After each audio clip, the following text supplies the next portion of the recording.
Hey guys, welcome back to another 1.14 Skyblock episode. It's been a while since the last one. You probably want to know why. I lost a bit of motivation. For me, really the worst part about every major Minecraft update is that due to behavior changes, a lot of the old farms contraptions don't work anymore, which in case of our main world always needs a lot of maintenance work just to get everything working again. And now it also got us with the 1.14 world. Well, it's kind of our own fault. Before the 1.14 release, I kind of knew that it's not finished at all, but we started playing 1.14 anyway. And yeah, now the problem is that the iron farm mechanics are changing all the time. So after the last episode, the plan was to build a new iron farm. But yeah, as you might know if you have followed the development currently, iron farms are changing all the time. So I actually spent 15 hours in a creative world working on a new iron farm, testing it, designing all kinds of layouts, and the minute it was finished, Mosing changed everything, and now we need to do something completely different. But we're also kind of stuck now at 1.14.2, since we don't want to update to the pre-releases. So the only option would now be to build an iron farm that I probably have to remove the next couple days again. And yeah, that was pretty demotivating. It's not quite a lot of fun to spend time building an iron farm if you already know it's gonna be worthless in a week. The other problem is that apart from the iron farm, there's really not much I could do right now because we need iron for everything. We're completely out of iron, and yeah, we need hoppers all the time for pretty much every project. And the iron farm we currently have would produce about 30 iron per hour, which is not a lot. So I was kind of stuck a little bit, but now I want to keep working on the 1.14 world again. What we can do now at least is have a tour around the server, because I still want to show you some of the projects. We can do a little bit of work on a project, and then yeah, we'll see about the iron farm. I think I'm just gonna wait a couple of days, and I might actually also update to the pre-releases if nothing else helps. Because then our iron issues would actually be solved. The new iron farms are super overpowered. Wouldn't be any problem to get enough iron there. So before we go to the end dimension, where we also got some other projects to show, let's check out the finished gravel farm. This was mostly designed by Scicraft as far as I can remember. But I think other people are also involved, but I unfortunately don't remember who it was. Right, the gravel farm. I've already seen this working once. So the idea is that we have snowmen here at the top. They would shoot at those silverfish that were renamed. And this would then cause other silverfish to exit the cobblestone blocks and convert it into gravel. That was the custom mechanic that we added to the game. Of course, unfortunately, if you would rename one of those silverfish, once they enter a block, they would lose the status of being renamed. Maybe we can actually make a bug report about that. It would be kind of nice if we also would get that. But on the other hand, then the blocks wouldn't be movable anymore because they would contain MBT. Yeah, it's a bit tricky. Anyway, let's check out how this farm works. I never turned it on myself. Flip top lever, flip bottom lever, wait next to spawner.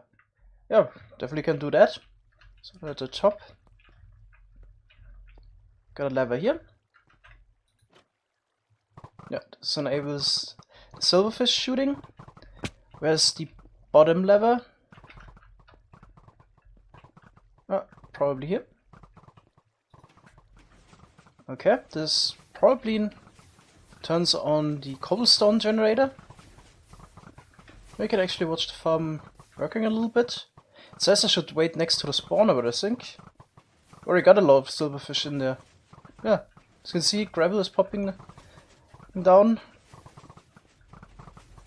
And if I jump a little bit, yeah, I can see how the silverfish exit the blocks from the side. New stone is pushed in, which is generated here at the top. And then at the bottom we have hoppers collecting everything.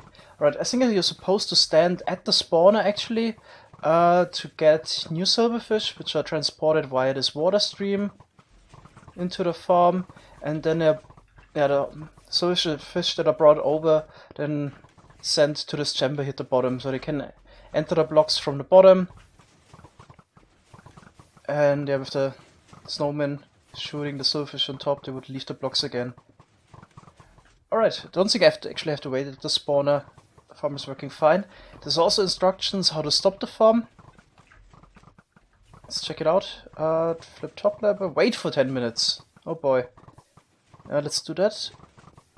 That way the silverfish will hide and won't despawn. Alright, so all the silverfish would enter the blocks. Okay, so the idea is that we would continue pushing in stone from the side.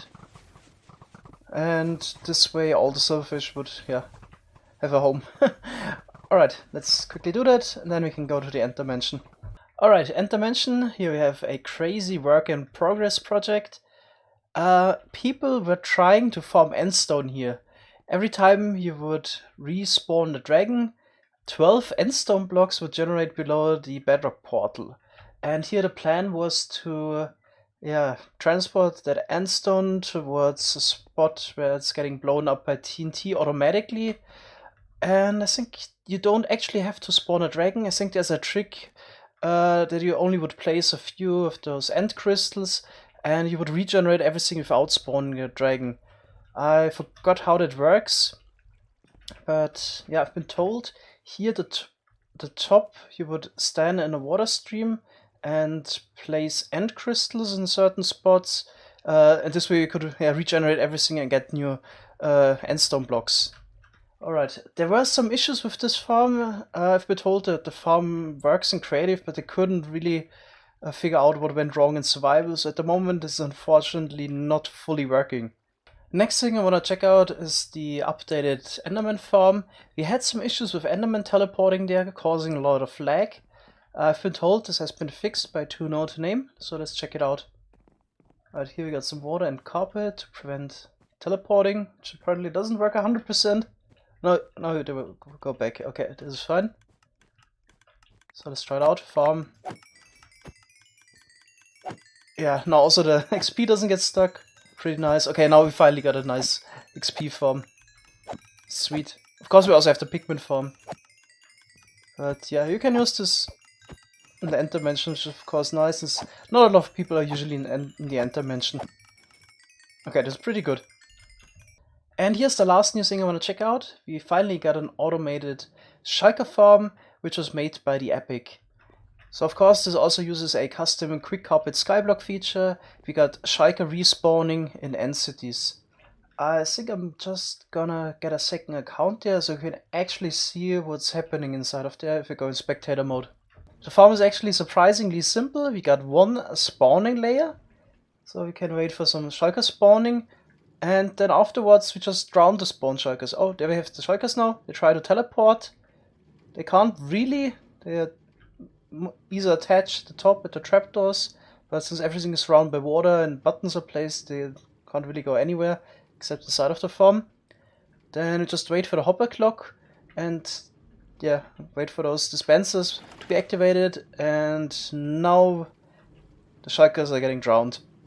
And that's pretty much it. After a while they should take suffocation damage. At the bottom we got hopper minecarts, collecting the Shulker shells, we got 5 in there, and putting it into a storage system. Yeah, now it starts. I think it's also timed perfectly, so the moment the Shulkers are killed, the water is also turned off. Let's wait for that a little bit. There we go. And I've already got new Shulker spawning. Right, of course this is not super efficient, but at least we get some Shulker shells from that. And we already have quite a lot, so one double chest completely filled with Shulker shells, and we're starting to fill a second one. Right, and this is really my part. It's kind of nice if we get Shulker shells, but it would be a lot nicer if you would get Shulker boxes directly. And one of the custom rules we also added recently is going to help with that. We also have that on the 1.12 server. We added stackable Shulker boxes. So they don't stack up like normal items inside of hopper systems, but if you would throw the Shulker boxes on the ground, unfortunately don't have any, they would stack up like normal items. So like the steak here, they would merge into one item. So you can get stacks of 64 empty Shulker boxes this way. And in 1.12 the only way to really store those would be to use hopper minecarts, but in 1.14 we can probably also use movable tile entities, so hoppers. So the plan is now to add an auto crafting system. craft everything into shulker boxes and store the stacks of shulker boxes in hoppers that are getting dispensed. Alright, probably best to go to Creative World to try to design that real quick. Alright, this is actually gonna be a bit more effort than anticipated because we also have to provide the chests somehow for the shulker box, and I don't plan to craft those chests myself. Of course, I just want to bring over a shulker box of logs directly from the tree farm and hook it up. Right, let's also take a look at the crafting recipe of the shulker box. This, for the first time, will require the use of dummy items in the auto crafting table because you can't just fill in the items like this. The hopper on top would fill in the slots just in order from left to right and top to bottom. We need to do it like this. Shulker shell first, then 2 dummy items, then the chest, then another 2 dummy items, and then the shulker shell. So it would look like this, and now we need to get rid of those dummy items somehow. Good that we have the movable tile entities because this is gonna make it a bit easier. So we can just fill in a hopper with the dummy items, push it under the crafting table. It's gonna suck out the items, which is a bit confused what happened with the shulker box, didn't get sucked out. And then we have all the dummy items in here. Then we can have a second chest from another side is getting pushed in afterwards. And this is gonna take out the shulker box, which is here now. Now before I'm gonna try to wire this up. So here to the left you would have the input for dummy items, shulker shells and chests. You have to figure out how to make the chests in the first place. Right, so here we have the half-finished chest crafting system. Here we got a shulker box unloader for the oak logs, and here we craft everything into planks. So it's quite easy. We just take an output from the crafting table. Once we got a single item in there, just gonna lock the input hopper. So the hopper at the bottom can only suck out planks, of course. Alright, and here I already figured out a way how we could wire up the crafting table for the actual chests. We also need a dummy item in there. In the middle we need an open slot. So we need to fill in 4 planks first, then the dummy item, then the other 4 planks. I got that already wired up. So here's the dummy item again. As you can see, it fills it up correctly. Right, then we need to continue wiring it up. Now we also need to suck out, of course, dummy item first, and then later the finished chest. So the system is finished now. Every time I would activate this observer here, we would craft a chest and put it into this hopper. So the next thing we need to do is now decide if we want to keep crafting chests in bulk, so add a clock to this, or request a chest each time we craft a shulker box. I think I'm going to go with the request system, since it's a bit easier. So every time we craft a shulker box here, we also request a chest. Of course, we want to have some fail-safe systems in the end, so in case we would run out of logs or chests, that we stop the whole system as well here. But that's something we need to figure out later. It's already getting quite complicated. So here, this is now the actual shulker box crafting system, almost finished. I'm going to show you what I got so far. So I showed this in the beginning, and it's a bit complicated what we need to do. We need to put in shulker shell, dummy item, chest, dummy item, shulker shell. And yeah, here's the wiring. So what we do first, we power this dropper here, and the dropper in the back, which shoots in 1 shulker shell in this hopper here.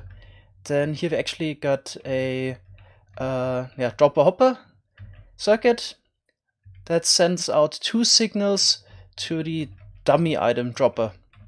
So the first signal, if the comparator here turns off, and then the second signal, if the item gets transferred to the dropper back and the comparator turns on again.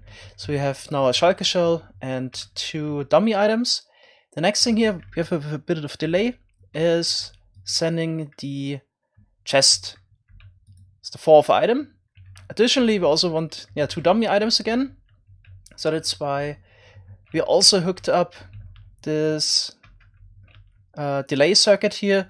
So we got a 4 tick pulse powering the piston here, and if the observer retracts again, we power the dropper again, so the item gets shot up, and we request 2 more of those dummy items.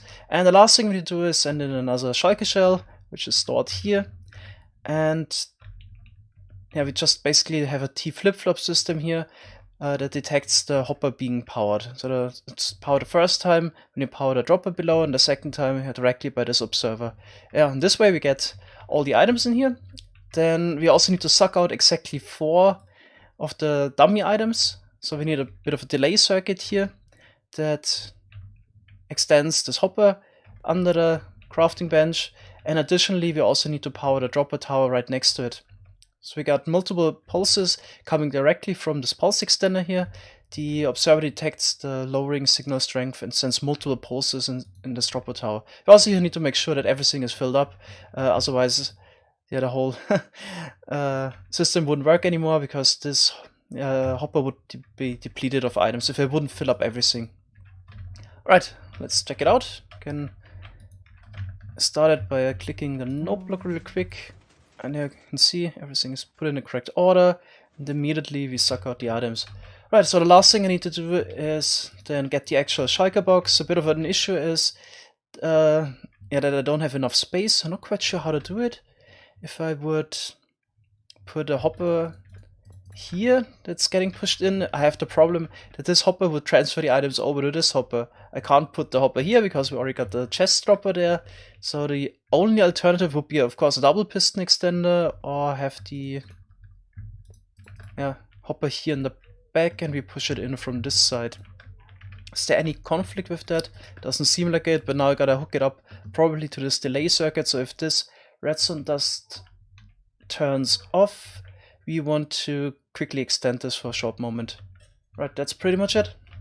Okay, it's working now. I added another dropper hopper monostable here in the back. I think I did a pretty good job keeping it compact. I'm quite sure you can, if you spend enough time on it, you can make it even more compact, but I'm quite satisfied with the result. Let's check it out. So we got the items in here. Now we take out the dummy items, and then we push in the hopper and get the shulker box in here, and this would now work every time I send a signal in there. Nice. Alright, the next step is then add some kind of a clock system. So this needs to be activated every 2 seconds or so, and also some safety systems. So in case we're running out of shulker boxes or chests, we turn off the clock and don't try to craft stuff anymore. Because I'm quite sure if I would just keep this looping all the time, it would mess up, quite a lot. The next thing we need is a reliable clock to start this crafting mechanism.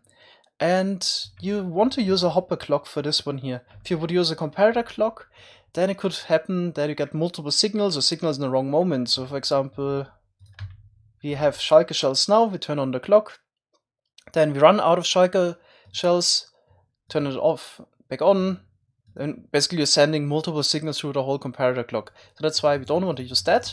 We want to use a hopper based system. So this is only a couple of seconds, 2 or 3. It's fine if you just use hoppers like this, so we don't need to use a ISO hopper clock or something similar. So we put in one item there. We have shulker shells now. Now it doesn't matter if you run out in between. It always takes a certain amount of time until the item goes through. And everything is getting stopped if you just power one of those hoppers. Right, then I'll figure out the exact timings. One of the downsides with this system here is that you can only increase the delay in steps of 8 ticks. Unless you would use a dropper, for example. What you can also do is, you would use a hopper here that feeds into this dropper, and then you can fine-tune the delay. So if you would now add a comparator to it, and you can really fine-tune it in steps of 2 redstone ticks when the item is gonna get transferred to the next hopper. Let's turn this quickly off. Now the item goes through the whole chain.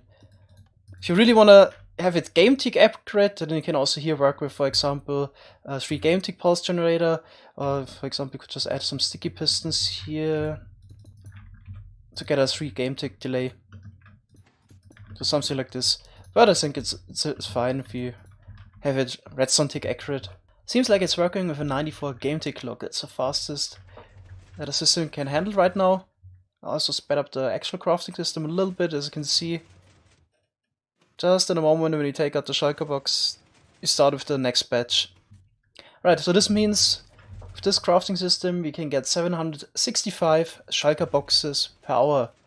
Now, I'm quite sure the chest crafting system would be a bit quicker, so that's why it's worth a consideration. Maybe if you have 2 of those shulker box crafting systems, that we only need like 1 chest crafting system, so we don't make a request system. But I'm actually quite sure the shulker farm we have right now isn't fast enough anyway, so this system should be able to handle the amount of shulker shells we're getting. So we need about 1500 shulker shells per hour.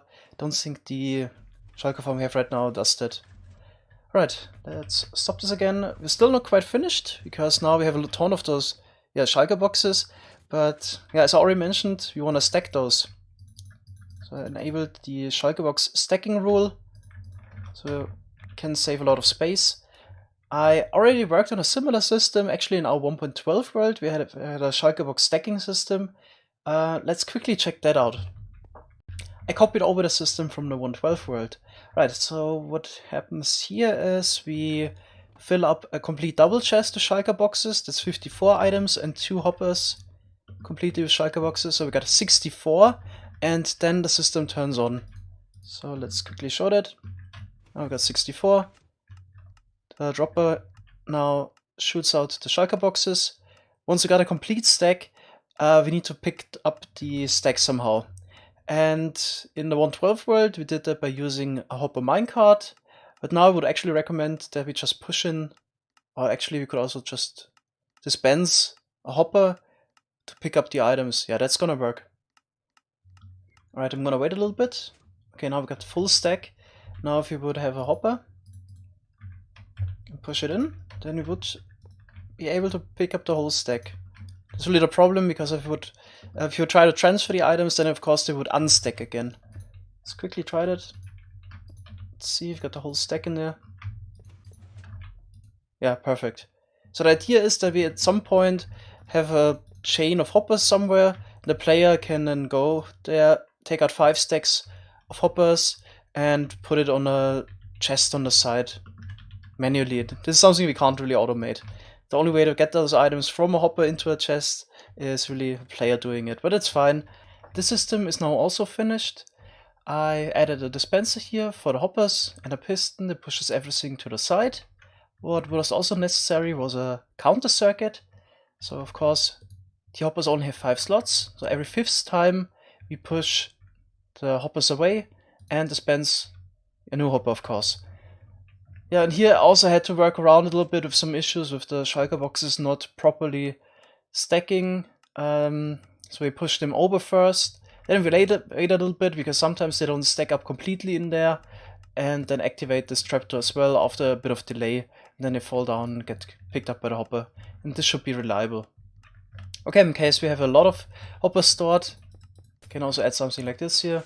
It pushes everything to the side, so in total, yeah, if we don't push it even in a third direction as well, we can store about 120 hoppers in the end, which should be enough. I mean, this is how much? 600 stacks of shulker boxes. Yeah, this is definitely enough to do it like that. Alright, what I also want to add in between is, yeah, a way to color those shulker boxes. I don't like the purple ones that much, they're the default color. I like the white ones, which we also use on the 1.12 Scicraft world for general storage. So in between that step here, crafting the boxes and stacking them up, we're gonna add another little crafting station where we color the shulker boxes. This should be fairly simple. We need to put in a shulker box and a die on the side.